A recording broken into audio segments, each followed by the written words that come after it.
Fox News' Laura Ingraham shows emails tying alleged Ukraine whistleblower to Obama White House meeting on Burisma.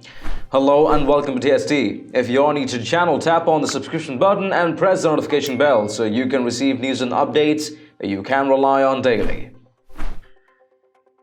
Newly revealed documents raise questions about the alleged Ukraine whistleblower. Fox News host Laura Ingraham reported Wednesday evening that she obtained a chain of State Department emails stemming from a standard request for comment from New York Times journalist Ken Vogel, whose reporting helped generate scrutiny of Hunter Biden's ties to Ukrainian gas company Burisma.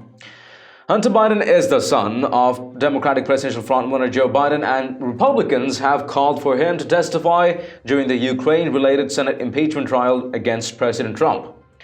On May 1, 2019, Vogel contacted State Department official Kate Schilling about a story he was working on regarding an Obama administration meeting in January 2016 with Ukrainian prosecutors and mentioned the name of the CIA analyst believed to be the whistleblower, whose complaint sparked impeachment proceedings that led to 2 articles of impeachment: abuse of power and obstruction of Congress. Ingraham did not state the name of the alleged whistleblower. Fox News hosts are banned from doing so until the identity is confirmed, and blacked out the name when showing excerpts of documents. However, she likely was referring to Eric Carmella, who some Republicans and conservative media figures believe is the whistleblower. In the email, Vogel wrote, "We are going to report that State Department official Elizabeth Zentos attended a meeting in the White House on January 19, 2016, with Ukrainian prosecutors and embassy officials as well as from the NSC. The subjects discussed included efforts within the United States government to support prosecutions in Ukraine and the United Kingdom of Burisma Holdings, and concerns that Hunter Biden's positions with the company could complicate such efforts." Ingraham said this email was forwarded to Schilling's colleagues Zentos and George Kent, who appears to have been a source for Vogel. The conversation ended on May 3rd, with the State Department declining to comment. Kent, who was stationed in Kyiv at the time, told House investigators during an impeachment hearing last year that he raised concerns in 2015 about Hunter Biden holding a position with Burisma but was rebuffed by a Joe Biden aide. Using archived Obama White House visitor logs, Ingraham said her team was able to corroborate details of the January 2016 meeting, showing the names of Ukrainian officials checked into the White House by Carmella, who was Ukraine director on the National Security Council. Ingraham said the story was never published and reached out to Vogel and the New York Times to ask why the report never came to fruition. While Vogel did not reply, Ingraham said the New York Times director of communications simply stated that Vogel's request for comment was consistent with their news-gathering process. Still, Ingraham said that the timing of their request and the subsequent squashing of the story are very interesting, noting how Joe Biden announced his candidacy for president on April 25th, 1 week before Vogel's request. She speculated a number of possibilities, including that Joe Biden's campaign somehow got the New York Times to drop the story.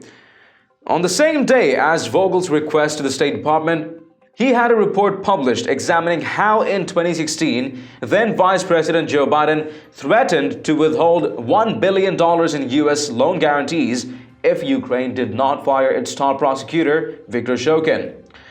Trump, his personal lawyer, Rudy Giuliani, and other allies claim Joe Biden improperly used his role as vice president to pressure Ukraine to fire Shokin, who was widely seen as corrupt, in 2016 to protect his son from an investigation into Burisma Holdings, a Ukrainian energy company at which Hunter Biden held a $50,000 per month position on the board. But the European Union, the International Monetary Fund, and other allies had the same objective, and Joe Biden was repeating U.S. policy that had been set out by Washington's ambassador to Kiev in the preceding months and was briefed by White House staff just ahead of the trip. Joe Biden has dubbed the allegations as false, debunked conspiracy theories about him. And Trump's efforts to pressure Ukraine to announce an investigation into Joe Biden and other political rivals are at the heart of the impeachment proceedings. Impeachment was spurred by the emergence of a whistleblower complaint, which the Intelligence Community Inspector General determined to be urgent and credible, about a July phone call between Trump and Ukrainian President Vladimir Zelensky, in which the president pressed his Ukrainian counterpart to investigate Joe Biden and other Democrats. Republicans have called for the whistleblower to come forward, but Democrats have argued that witness testimony and documents have moved the impeachment case beyond the whistleblower. Lawyers for the whistleblower have warned that identifying their client would put that person's life in danger. Vogel has continued to report on the Bidens and Ukraine and the unfolding impeachment saga. He said in a September 21st interview that the Ukraine story posted a significant liability for Joe Biden and that there was more to be told. Vogel got a report published the next day that declared no evidence had surfaced that showed Joe Biden intentionally tried to protect his son by getting Shokin fired. Watch Laura Ingraham as she unravels her story on the whistleblower. Exclusive Ingraham investigation. Now, as far as I'm concerned, the entire impeachment drama comes back to one person, the whistleblower. Democrats want you to believe this person is all of a sudden unimportant to their case against the president. We don't even need the whistleblower's original complaint. It's all there, clear as day, in the transcript and in these text messages. Given that we already have the call record, we don't need the whistleblower who wasn't on the call to tell us what took place during the call. But tonight, the Ingraham angle obtained exclusive documents that show just how important he or she is. Now, we got our hands on a batch of State Department emails from May of last year. The chain centers on a request from the New York Times reporter Ken Vogel. Now, you might remember he's the former Politico reporter who wrote this story about Ukrainian efforts to hobble Trump's presidential run in 2016. Oh, but that's just a conspiracy theory, right? Well, fast forward to May of 2019. Vogel sends an email to State Department official Kate Schilling about a story he was working on regarding an Obama-era meeting with Ukrainian prosecutors. In his request, Vogel mentions a name who some have reported is the whistleblower. Now, we have not yet confirmed this name, so we're just blacking it out for here. Now, Vogel's email reads as follows. We're going to report that State Department official Elizabeth Zentos attended a meeting at the White House on January 19, 2016, with Ukrainian prosecutors and embassy officials. The subjects discussed included efforts within the United States government to support prosecutions in Ukraine and the United Kingdom of Burisma Holdings and concerns that Hunter Biden's position with the company could complicate such efforts.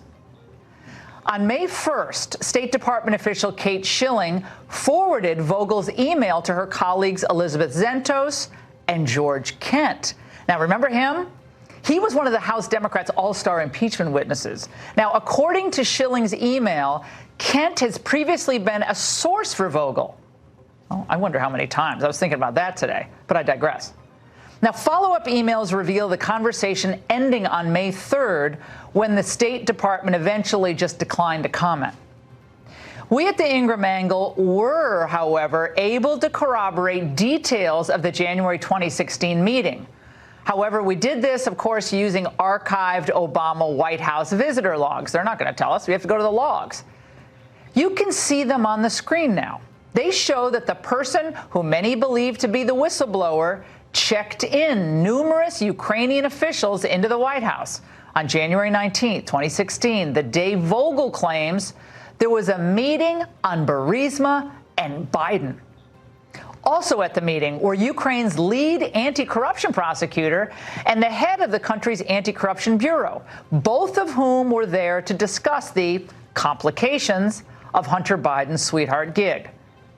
So what happened to that New York Times story about the 2016 meeting? Pretty hot, don't you think? Well, it was never published.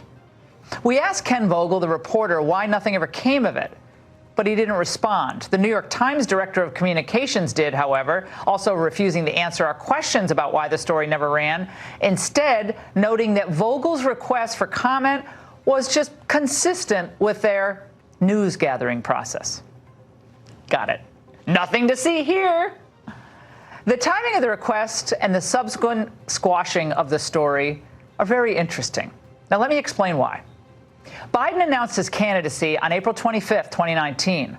The exchanges we laid out here in this segment occurred the following week. So now we have some questions. Number one, why wasn't the whistleblower concerned about Joe Biden overseeing Ukraine policy while his son was cashing in? Was it only troubling when Trump himself tried to get this thing investigated, this entire unsavory deal? Number two, why didn't this story ever run? Did Biden's team manage to put it down? Fearing blowback from his son Hunter's dirty dealings, maybe? There's a reason Adam Schiff and now Chuck Schumer fume, as they did tonight, over the very idea of Hunter Biden testifying. They know in their heart of hearts that Ukrainian corruption reached back all the way to the Obama administration, and they did nothing. His testimony would also force the Democrats to admit that their 2020 frontrunner oversaw U.S. policy in Ukraine while his own son was bilking their system for $50K a month. We need more documentation on this. We want all the emails, all the text messages. We want to see exactly what was happening inside that State Department last year and then in the White House in January 2016, when these meetings were taking place and when the effort to kind of respond to this New York Times reporter was playing out. There's a lot more to uncover, and we hope that maybe some of our friends in the media will actually start thinking this is as big a story as it is. Share your thoughts on the revelations in the comments down below. And haven't you checked out the official TST store yet? It has a variety of Patriot-themed custom t-shirts, sweatshirts, mugs, phone cases, and lots more. Make sure to take a look and maybe help us out by picking some products for yourself and your loved ones at great prices. It does make a huge difference to what we're doing here. Link in the description below. If you've liked this report, let us know by tapping that like button down below, share the news among friends and family, and don't forget to subscribe to our channel. Stay tuned for more news and updates on TST. I'm David Ravine, and I'll catch you in the next one. Till then, do have a great day.